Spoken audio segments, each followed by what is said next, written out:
Olá, boa tarde e bem-vindos. Sou o professor Norman Roland Madaras e iniciaremos nossa primeira aula de vistas sobre a filosofia contemporânea.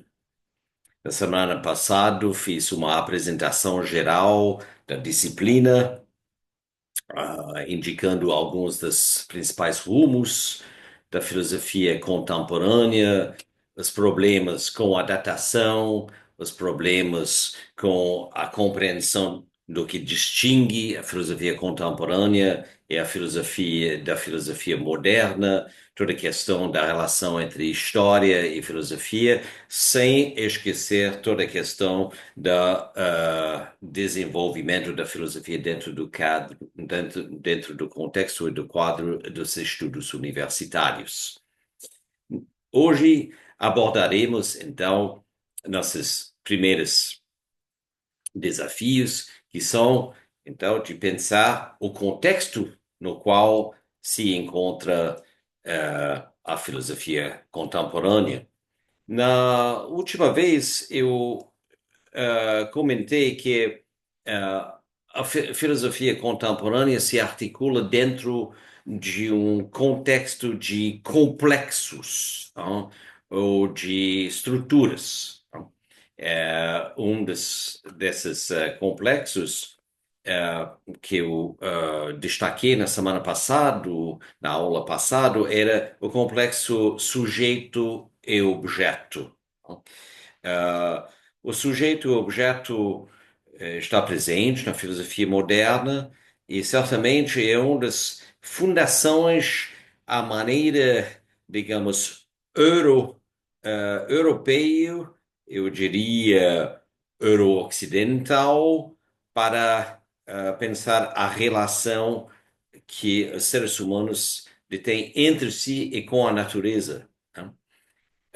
Hoje, no entanto, não quero aprofundar essa questão porque voltaremos na próxima aula a explicar um pouco mais de que se entende por essa noção, já que é uma relação assimétrica, ou seja, a posição do sujeito é a posição discriminado por demonstrar vontade, liberdade, compreensão, a capacidade, então, de articular tecnologias diferentes para justamente tomar posse, se apropriar, se tornar até dono e proprietário daquilo que o sujeito deseja. Não? No primeiro momento, podemos pensar que o sujeito humano, não, esse espaço de evolução, se distingue da natureza, mas sabemos que ao longo da história europeia, essa relação entre a objetividade e a subjetividade não discriminava-se em relação ao que é humano e que não é humano. Eu não quero nem entrar na questão, então, como se articulava possivelmente a divisão da humanidade dentro da própria comunidade humana.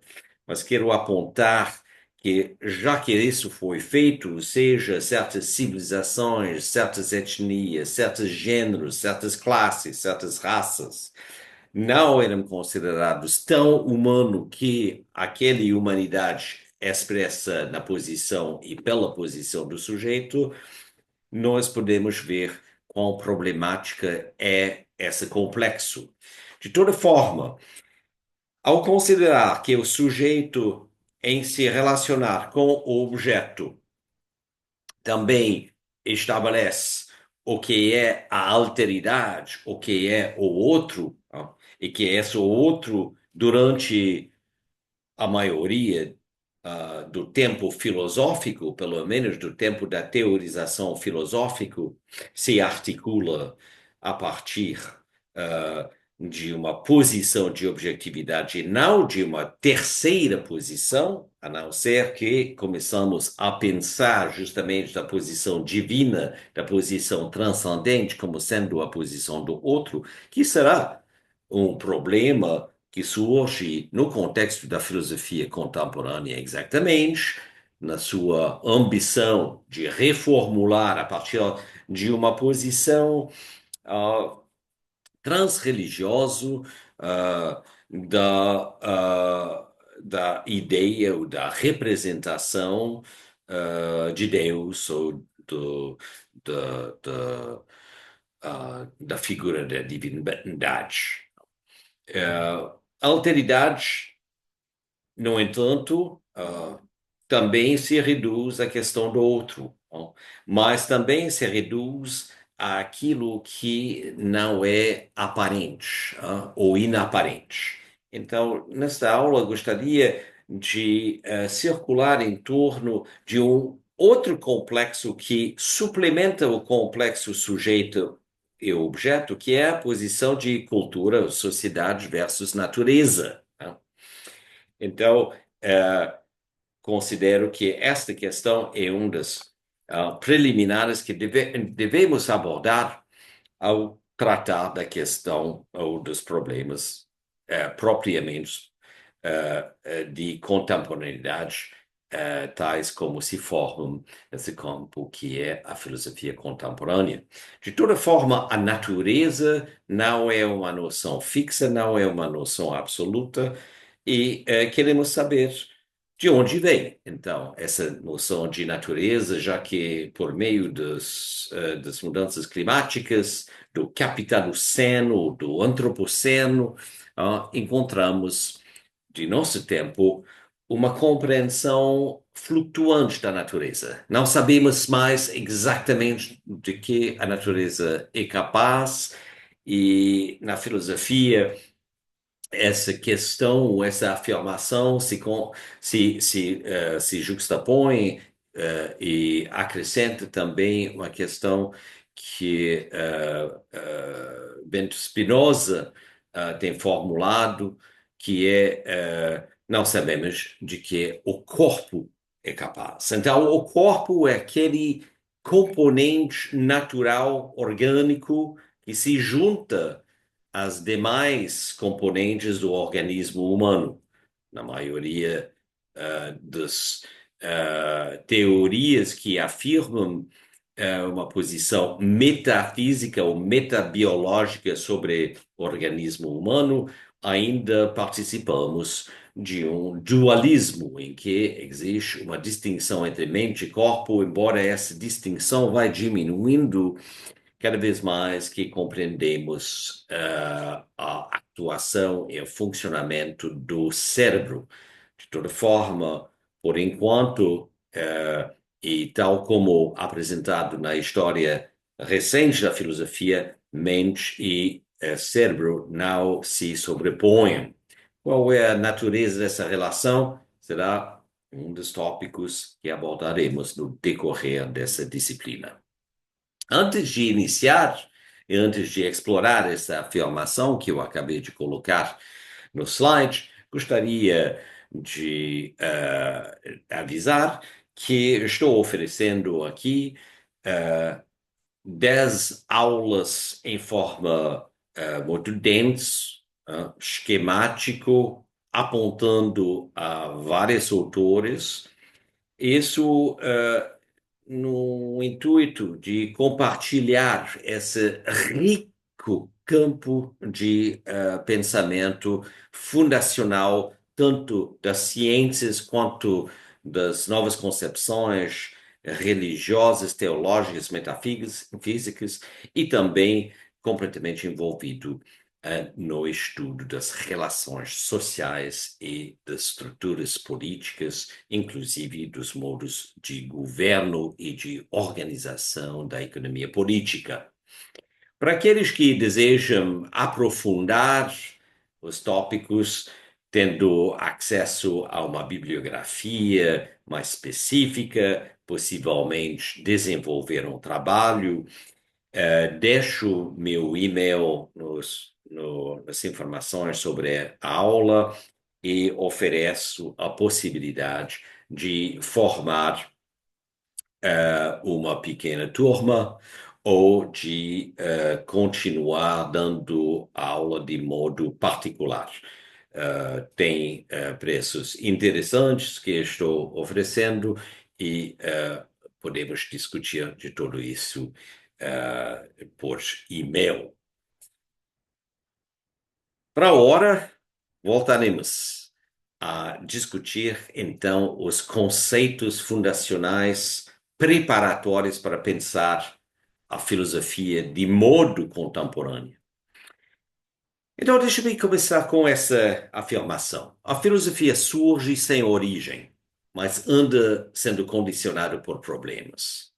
Uma das grandes contribuições que a filosofia tem realizado na sua contemporaneidade é a desconstrução, ou seja, a crítica estrutural e fundacional da noção de origem. Tá? Como substituir a questão da origem no que diz respeito à causa, tá? Ou razão de ser, ou fonte? Essas são questões diferentes que serão abordados em contextos diferenciados pelos pensadores que fazem parte da organização dessa disciplina. Mas, faltando uma origem, o que temos também é um processo de repetição e de retomada. Tá? Também uma das grandes contribuições do pensamento temporal, o do pensamento filosófico sobre o tempo no século XX, é a questão da repetição e da retomada. Tá? Uma das figuras do tempo tradicional é o tempo cíclico, o que implica, de certa forma, uma repetição do mesmo.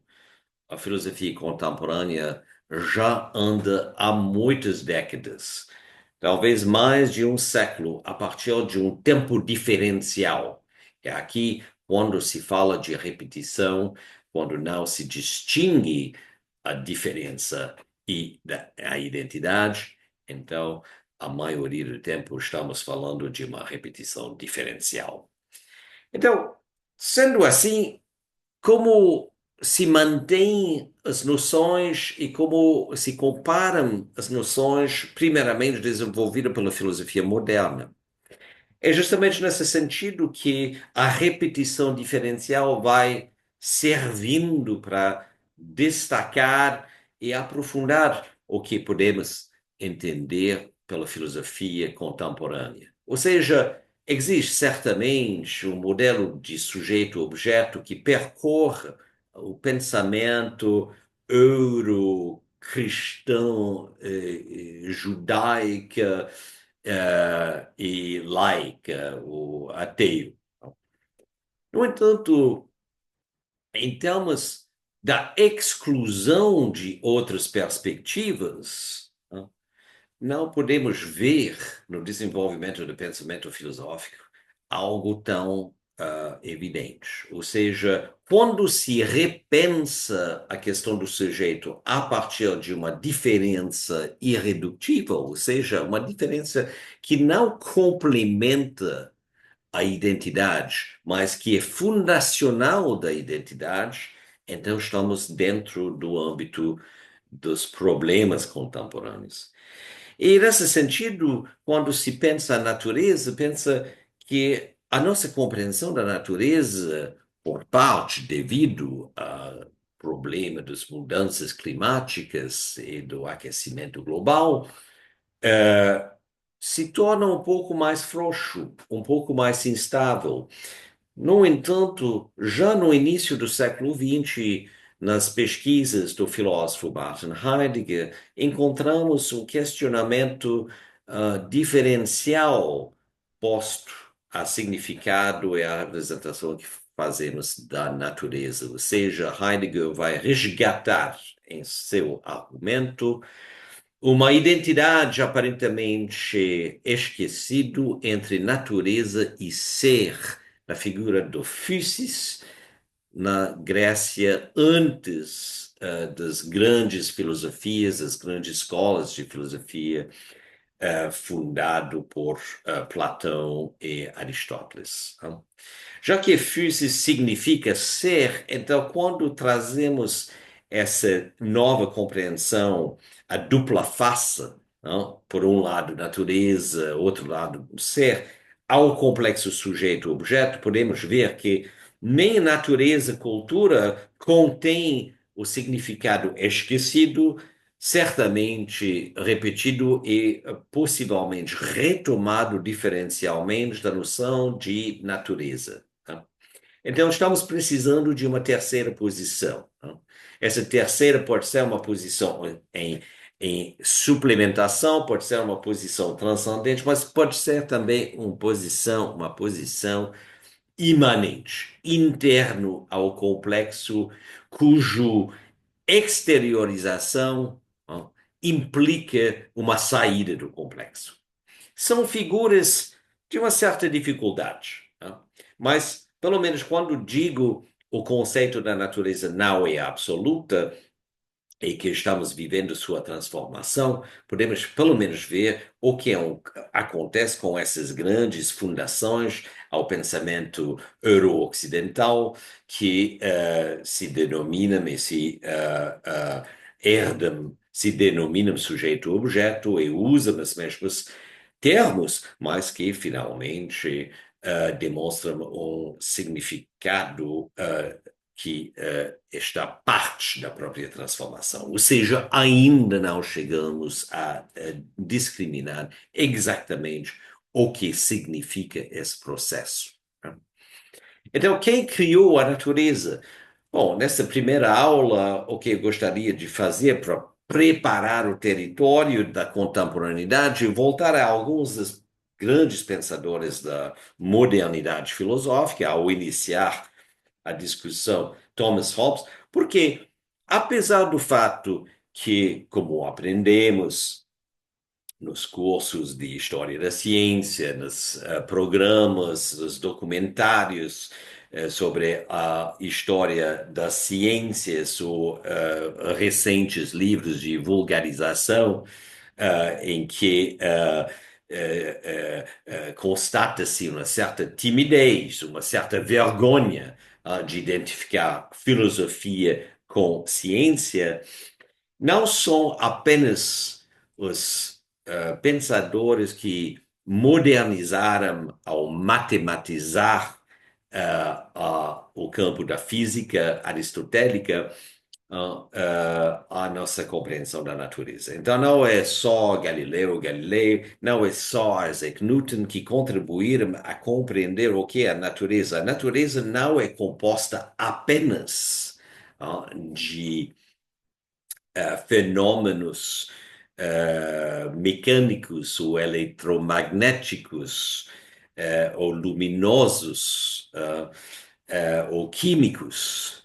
A natureza também é composta de seres vivos. A natureza compõe a vida. Então, a natureza não é apenas o que se encontra dentro da atmosfera e comparando esses fenômenos com aquilo que existe fora da nossa atmosfera. Tá? A natureza implica vida e implica a formação de certas características que, no âmbito das ciências humanas, nós chamamos a natureza humana. Então, como a natureza humana é formada se nosso contexto inicial, nossa condição inicial de inquérito, se denomina natureza. Bom, Thomas Hobbes não é o primeiro a usar o modelo da distinção entre natureza e estado civil, mas certamente é um que mostrou como um estado civil fundado sobre um princípio legislativo para se tornar um estado de direito, rompe-se com a natureza apenas sabendo já alguns componentes da natureza. Esses componentes são postulados por Hobbes e os pensadores do contrato social, ou seja, são suposições, hipóteses, né? Para servir a mostrar qual tipo de organização legislativa, política, administrativa e econômica é necessário para manter o que é de melhor na natureza. No caso de Thomas Hobbes, no seu famoso livro Leviatã, cujo frontispício aparece aqui nessa slide, e, que evoca então uma figura mítico de um dragão, um monstro, não?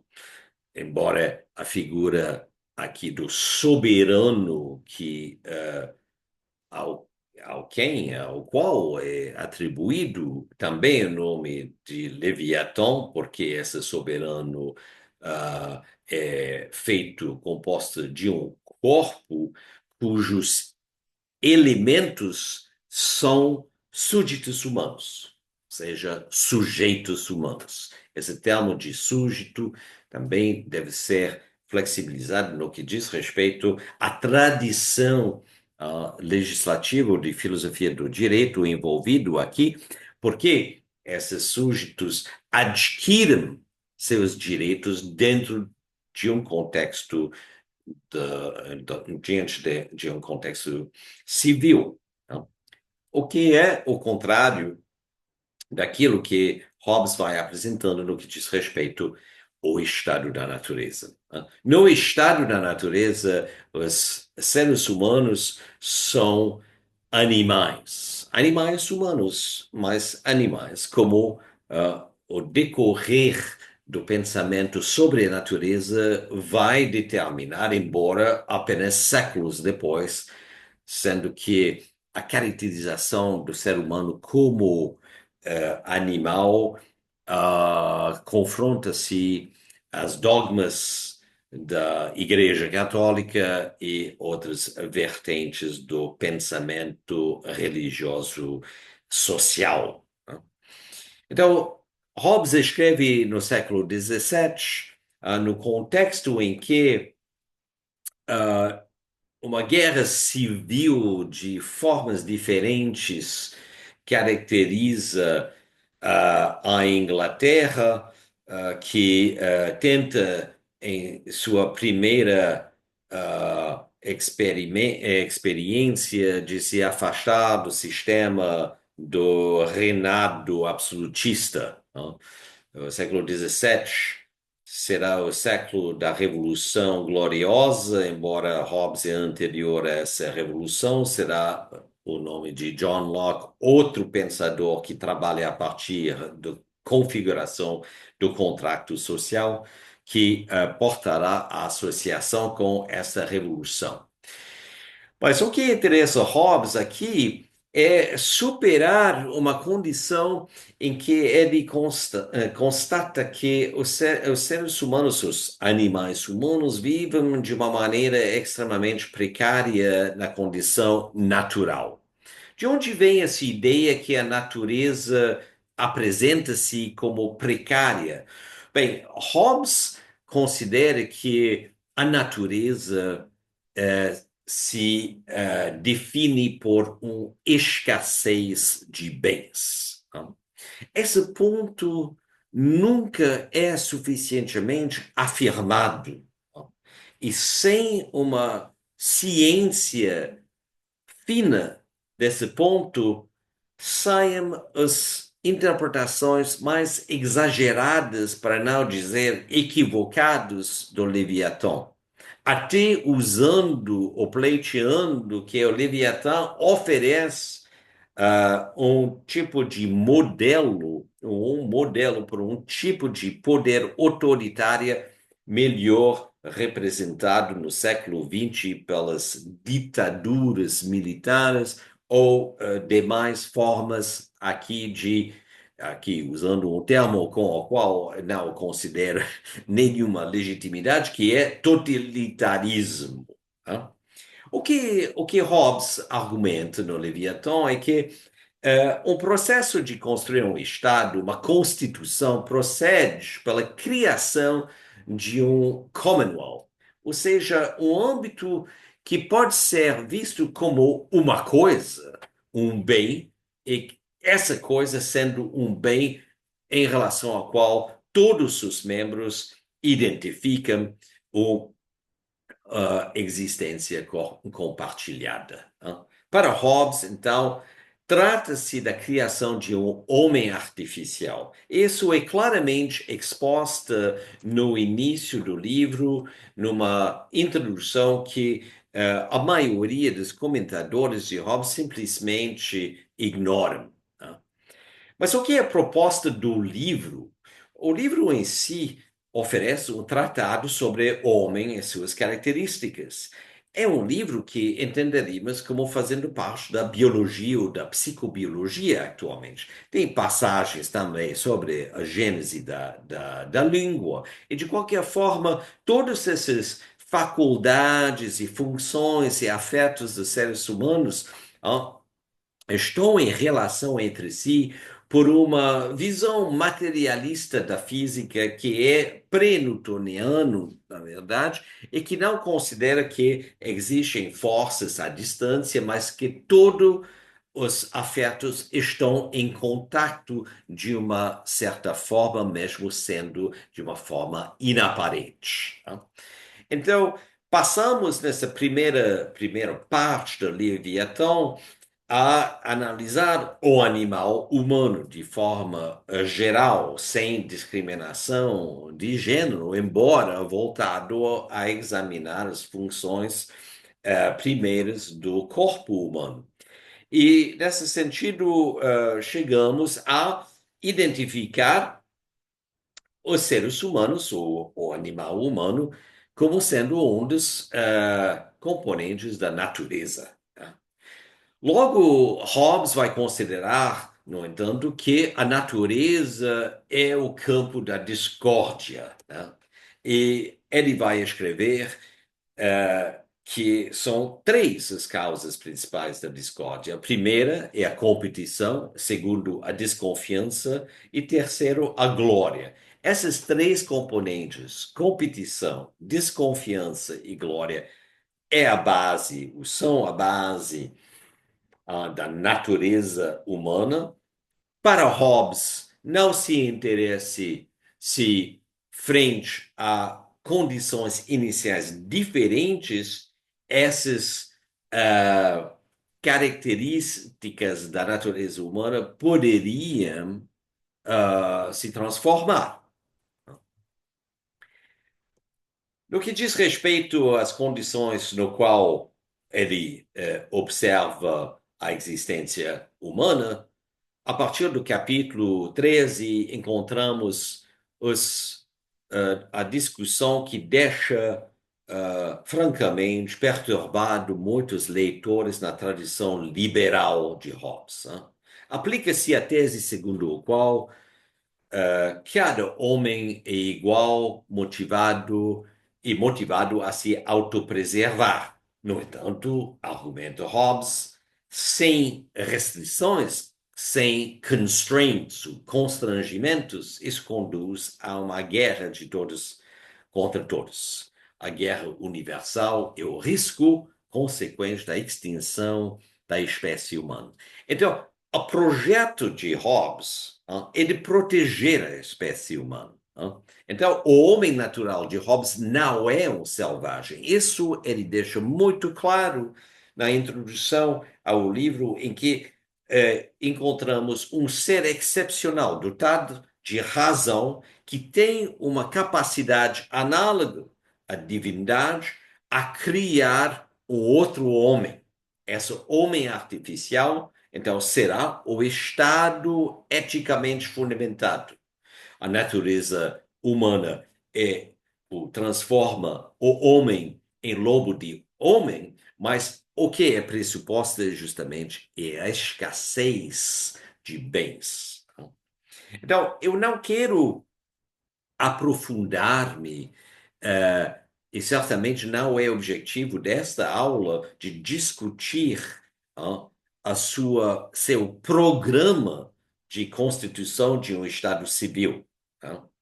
É, é importante aqui mencionar que Hobbes vai descrever o homem como tendo um afeto que particularmente é condizente a integrá-lo no estado civil, que o homem sente medo. Não? E a partir desse afeto é possível intervir, ele argumenta, na guerra total. Não? Bom, por mais que a natureza seja um contexto imperfeito, ah, em que o ser humano opta por meios violentos para resolver seus litígios, é importante também conceber, entender que a natureza demonstra um grau de perfeição que fica à distância do animal humano, mas que é claramente existente. E este grau de perfeição, essa dimensão de perfeição se expressa pelas leis naturais, o que Hobbes chama lex naturalis. Tá? Então, quando se organiza a ruptura com a natureza, isto é, com a condição de guerra, tá? O que Hobbes argumenta é da necessidade a manter a pureza e a perfeição dessas leis naturais, integrando-las a título de um pensamento de direito que se chama o jus naturalismo, direito natural. É o primeiro livro, a primeira lei, essas leis naturais, é claramente ditado por Hobbes, ou seja, a necessidade de manter a paz. Então, o poder soberano que é constituído no âmbito do Estado Civil tem o objetivo de assegurar que essa lei seja mantida.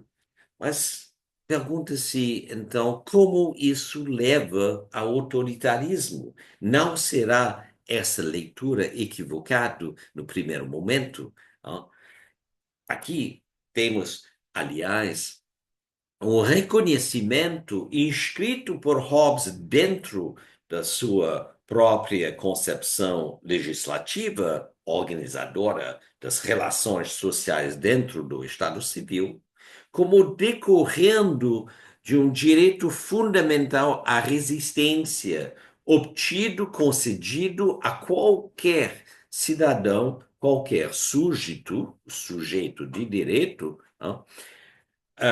Quando se confronta a uma ameaça vindo do poder soberano. Vale ressaltar e se lembrar que não existe nenhuma forma de Estado autoritário, nenhuma forma de ditadura militar autoritária, ou certamente não compõe o que os anticomunistas ocidentais caracterizavam ou representavam como totalitarismo de conceder o direito à resistência, sendo esta a base dos direitos humanos. Uma leitura, então, que tenta associar a concepção ética de Hobbes com uma ética que se impõe por meio do terror está simplesmente equivocado. Eu não posso me aprofundar nessa questão, novamente temos outras oportunidades para fazer isto. Apenas quero mostrar que a noção de natureza em Hobbes, na medida em que é formador da natureza humana, não?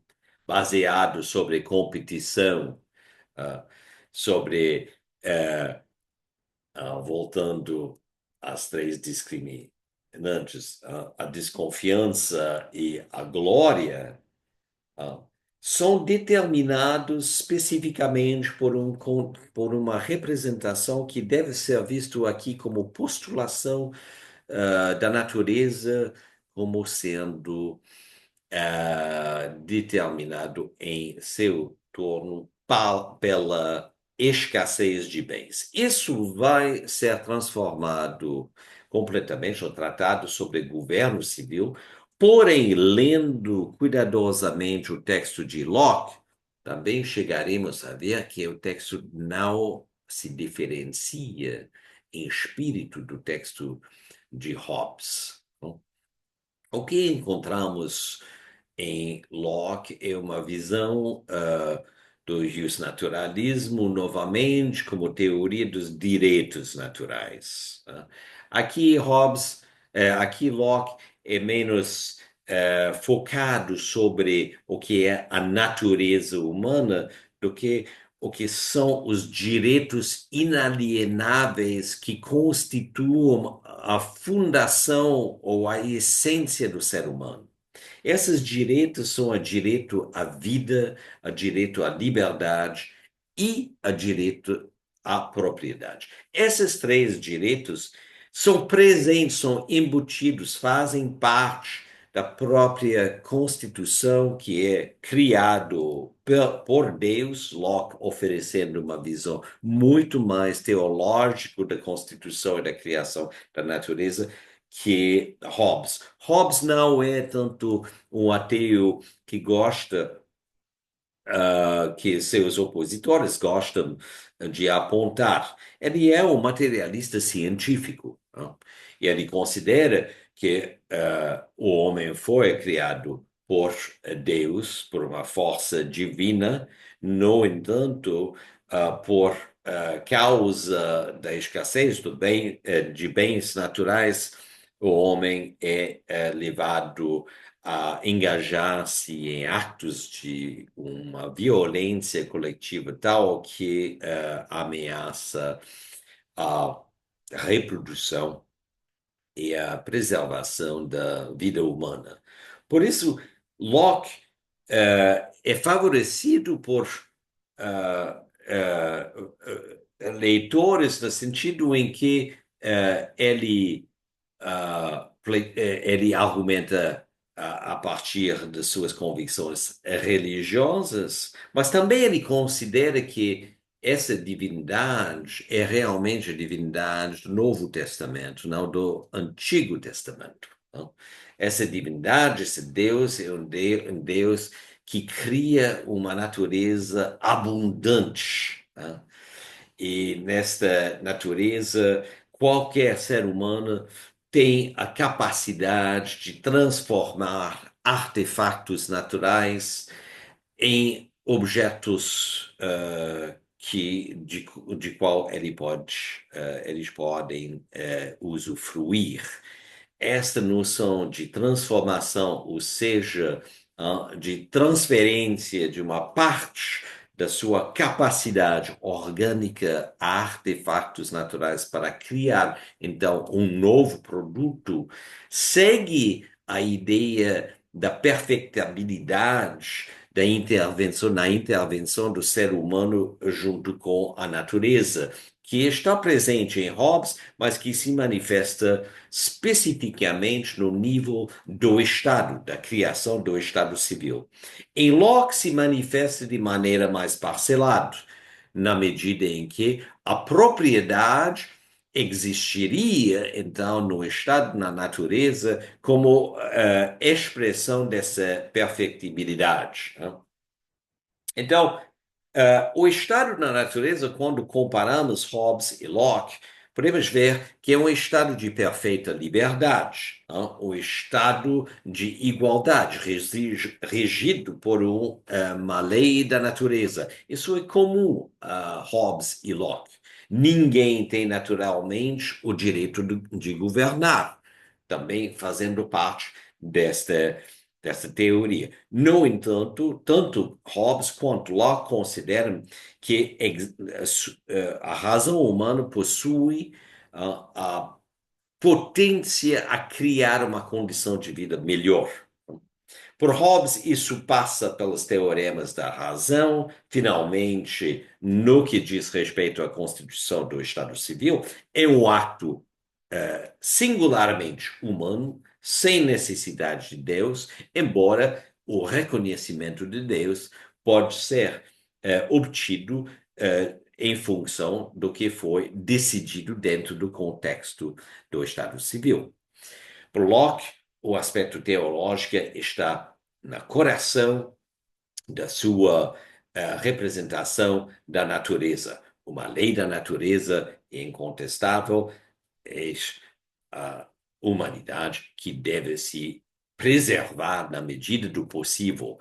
E tanto Hobbes quanto Locke identificam ó, a as bases de discórdia que existem na natureza. Locke vai até apresentar um segundo capítulo muito pouco discutido no segundo Tratado de Governo, em que ele descreve um estado de guerra. E estado de guerra é propiciado pelos desentendimentos em torno da propriedade. Então, a propriedade, o processo de privatização de alguns artefatos naturais é também fonte de discórdia em Locke, o que necessita, então, a constituição de um Estado civil seguindo certas leis que, cujo caráter passa pelo reconhecimento uh, individualizado dos animais humanos que obtêm, desta forma, a possibilidade de sair do estado natural.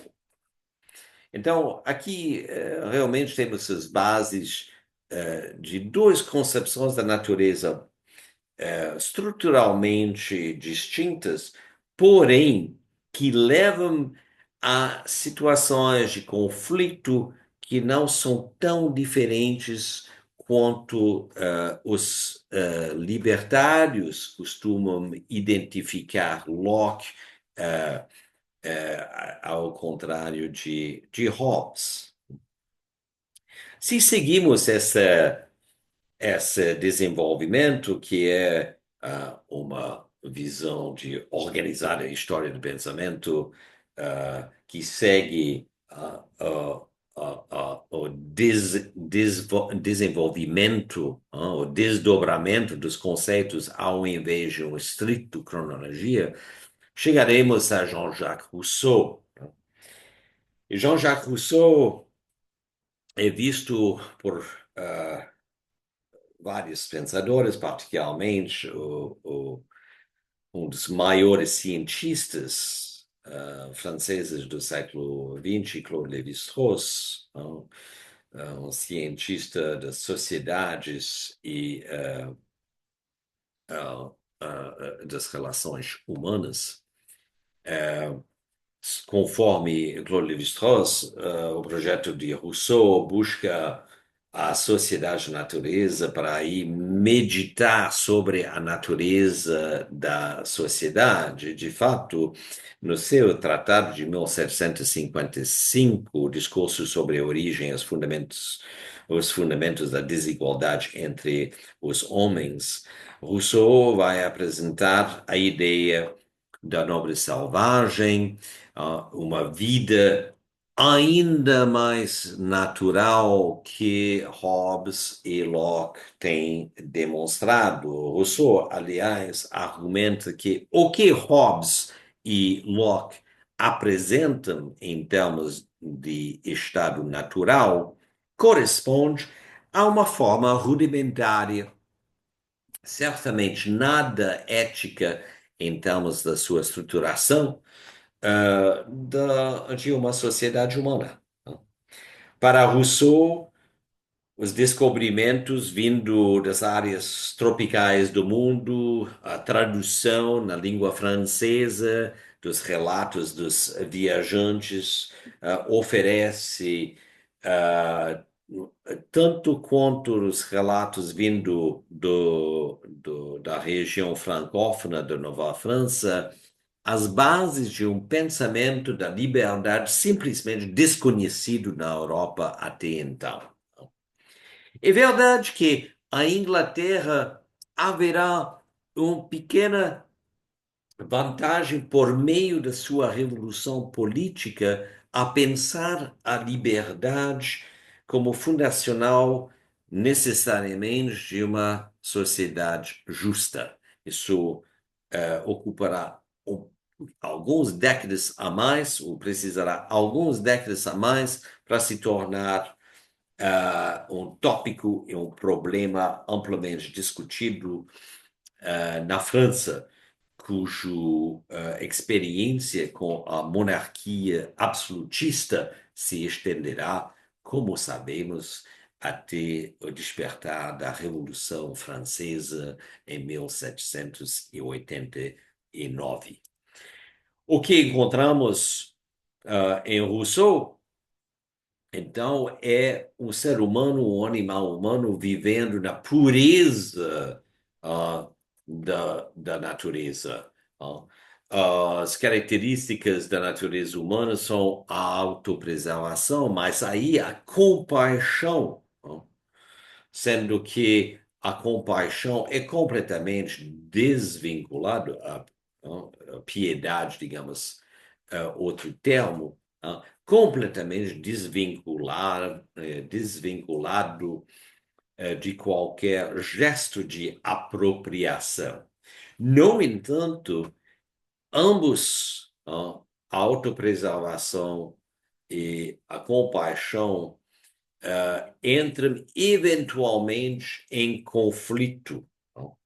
O problema que condena a uma desestabilização desses atributos, esses impulsos da natureza humana, é um terceiro atributo que é o amor próprio.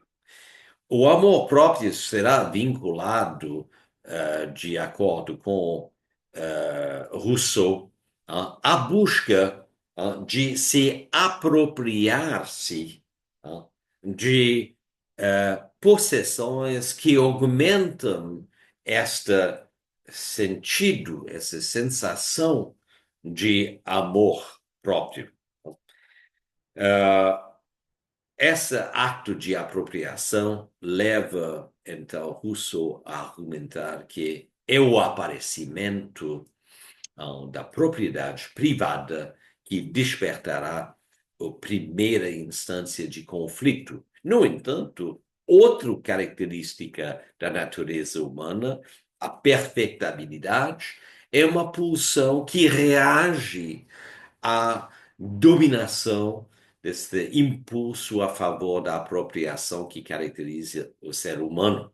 E a perfectibilidade é o que desperta essa determinação normativa do ser humano a se construir um âmbito de vivência em que é possível encontrar bases legislativas que protegem os direitos fundamentais do ser humano.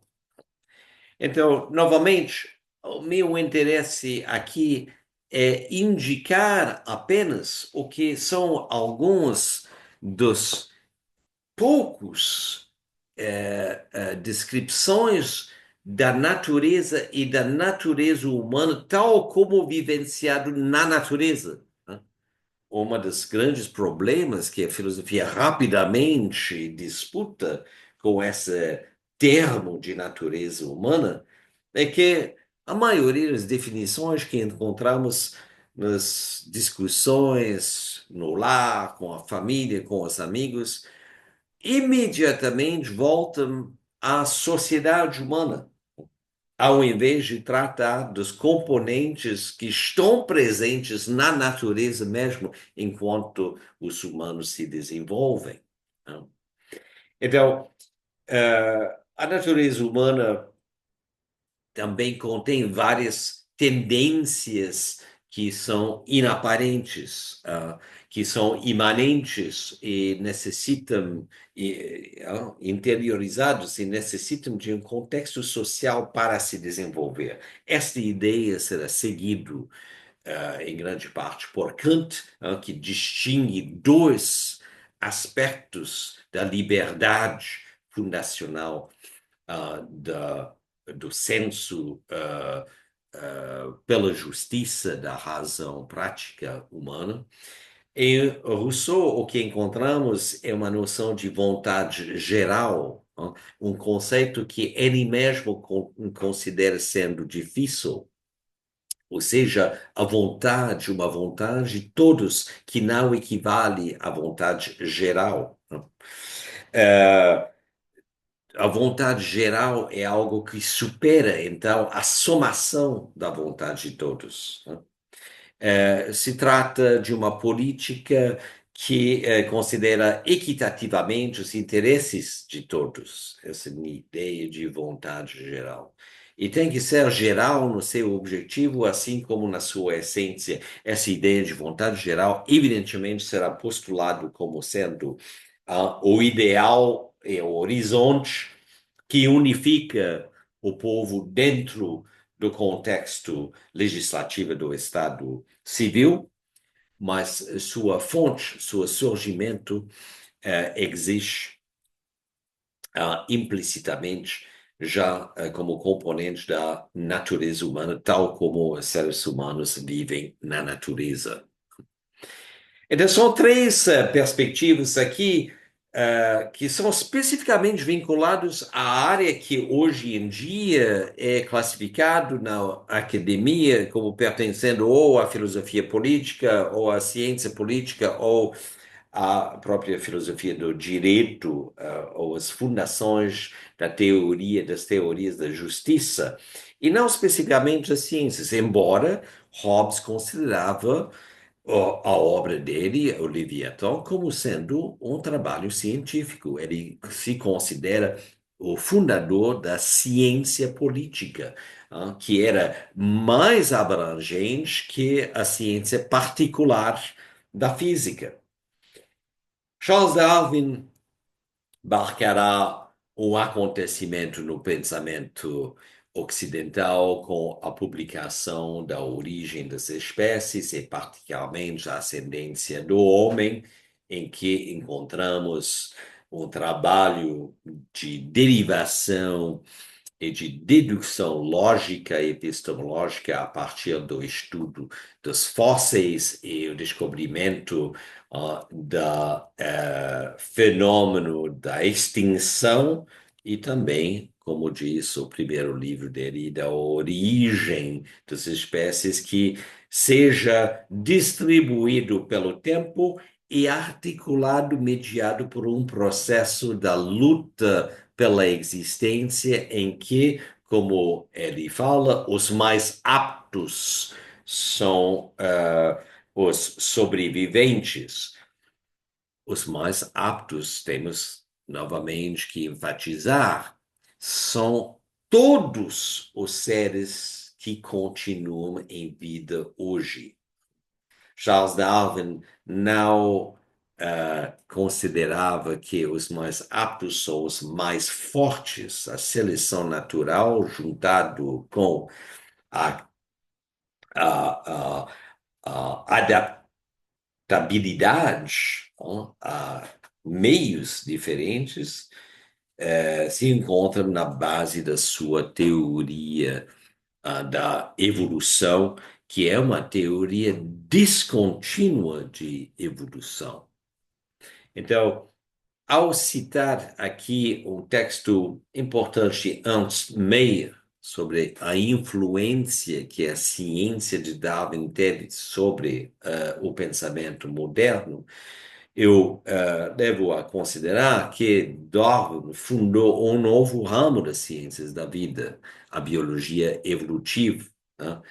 E quatro de suas contribuições seguintes: a inconstância das espécies, ou a própria concepção moderna da evolução, a noção da evolução ramificada, implicando a descendência comum de todas as espécies de seres vivos na Terra a partir de uma única origem, né? Observação, não? Até 1859, todas as propostas evolucionistas, como a do naturalista Jean-Baptiste Lamarck, endossavam, em vez disso, a evolução linear, né? uma marcha teleológica em direção a uma maior perfeição que estava em voga desde o conceito de escala natural de Aristóteles, a cadeia do ser. Né? Aqui temos uma noção de evolução ramificada. Né?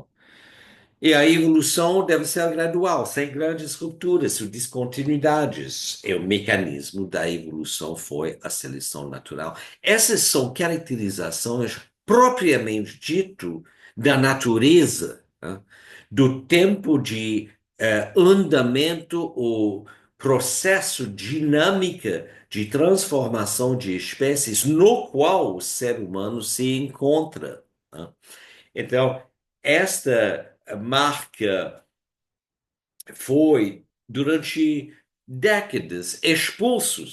Esta marca foi expulso da filosofia. Não? Foi reservado àquele campo interseccional entre a história e a filosofia, que nem a história nem a filosofia gostam particularmente de tratar, que é a história da natureza, né? A história mergulhada na natureza, ou seja, uma ideia de história universal.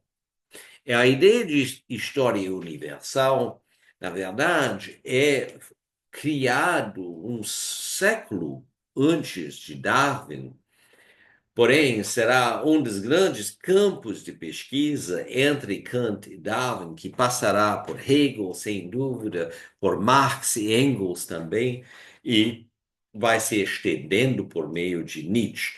Marx e Engels e Nietzsche sendo os pensadores que examinaremos nas próximas aulas, né? Na próxima aula, bem especificamente, examinaremos a tese de evolução por materialismo histórico, tal como apresentado por Marx e Engels no Manifesto Comunista, e ver como esse livro, que é um livro que ainda desperta as reações as mais histéricas, as mais reacionárias, entre o campo dos ultraconservadores, no campo dos católicos dogmáticos,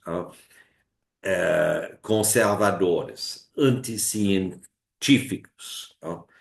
É a chave para entender o desenvolvimento da teoria do tempo tão específico, tão singular quanto desenvolvido pela filosofia contemporânea a partir da virada do século XIX para XX. Mas o que Kant entendia por essa noção de história universal com um propósito cosmopolita? Um curto texto publicado em 1784, que de fato ocupará uma posição muito mais desenvolvida na segunda parte da terceira crítica.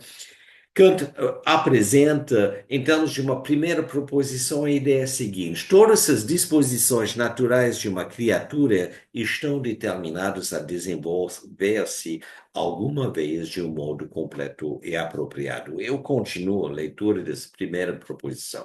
Assim, o comprovem em todos os animais, tanto a observação externa como a observação interna ou analítica. Um órgão que não venha a ser utilizado, uma disposição que não atinge o seu fim, é uma contradição na doutrina teleológica da natureza. Se de fato renunciamos a esse princípio, já não temos uma natureza regular, antes uma natureza que atua sem finalidade, e o desolado mais ou menos vem ocupar o lugar do fio condutor da razão. Então, a razão está embutida na natureza, mas como argumenta Kant, a razão ainda não alcançou o que a dinâmica teleológica presente na natureza o destinava.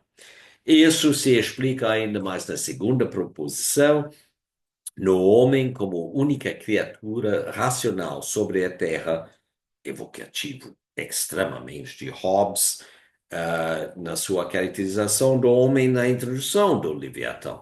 As disposições naturais que visam o uso da sua razão devem desenvolver-se integralmente só na espécie e não no indivíduo.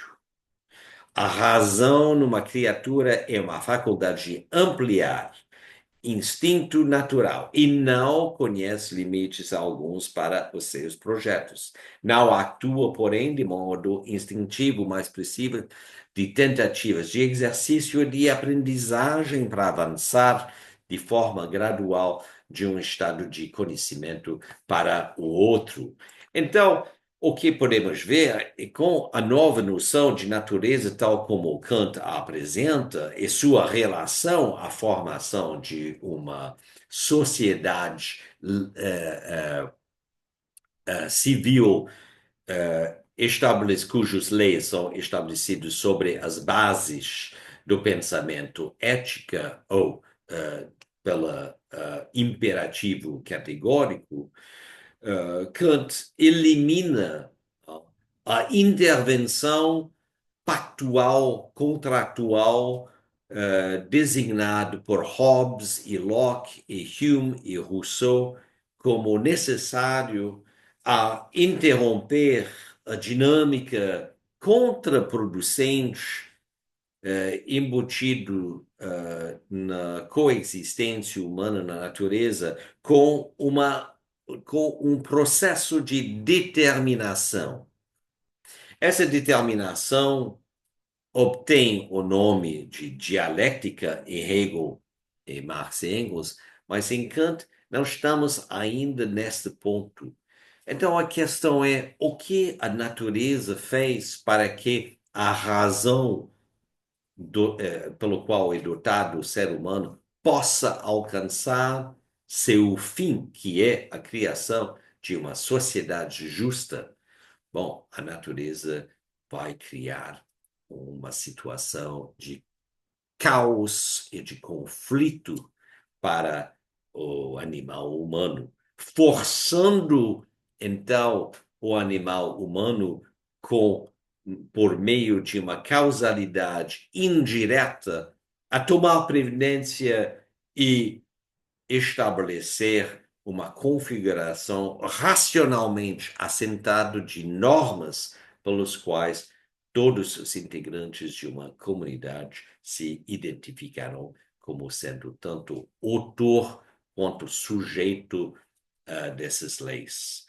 Então, a novo refinamento da liberdade é desenvolvido pela orientação deontológica da ética kantiana e a nova ideia de natureza como sendo dinamizado, quase animado por um modo de organização que não é chamado pensamento, certamente não é chamado de consciência, porque isso será uma heresia, mesmo no âmbito da Alemanha reformado protestante, mas será uma dinâmica não desprovido de lógica, não desprovido de uma certa vontade interiorizado, implícita, cuja determinação teleológica também empurra-la a criar cada vez mais conflito e cada vez mais caos para aquele ser cuja natureza é determinado, formatado e finalmente aperfeiçoado num contexto natural. Esta noção, então, de natureza uh, vai passar por vários ajustes, mas até a leitura retroativa que fazemos da natureza a partir de teorias dialéticas da transformação natural, nos oferece uma concepção da natureza que é muito mais dinâmica, muito mais voluntarista que a ideia que andamos até pouco como sendo aquele campo que servia apenas como fornecedor de recursos naturais necessários a progresso tecnológico e industrial de sociedades humanas. Sem essa noção de natureza, não avançaremos muito na filosofia contemporânea. Então, era necessário passar por esses pensadores de maneira esquemática, novamente. Eu digo que tem muito mais a discutir, muito mais, talvez, a responder em termos de questões que vocês poderiam ter após de assistir a esse vídeo. Se esse vídeo, então, vos agradou, não hesitem em entrar em contato comigo. Se não, apertem no like, deixem seus comentários e o próximo episódio, a próxima aula do nosso encontro tratará do limite do jovem Karl Marx, na verdade, um marcador já de uma certa maturidade, por caracterizar uma das obras mais geniais escritas no período anterior à contemporaneidade, mas cujo impacto sobre a contemporaneidade será até constitutivo, tão grande é. Eu falo daquele best-seller da filosofia internacional continuamente denigrado pelos próprios filósofos no primeiro lugar, que é o Manifesto do Partido Comunista, a tese segundo o qual a força da transformação das sociedades humanas é a força da luta de classes. A gente se revê, então, para discutir essa obra tão maldita quanto genial. Muito obrigado. Até logo.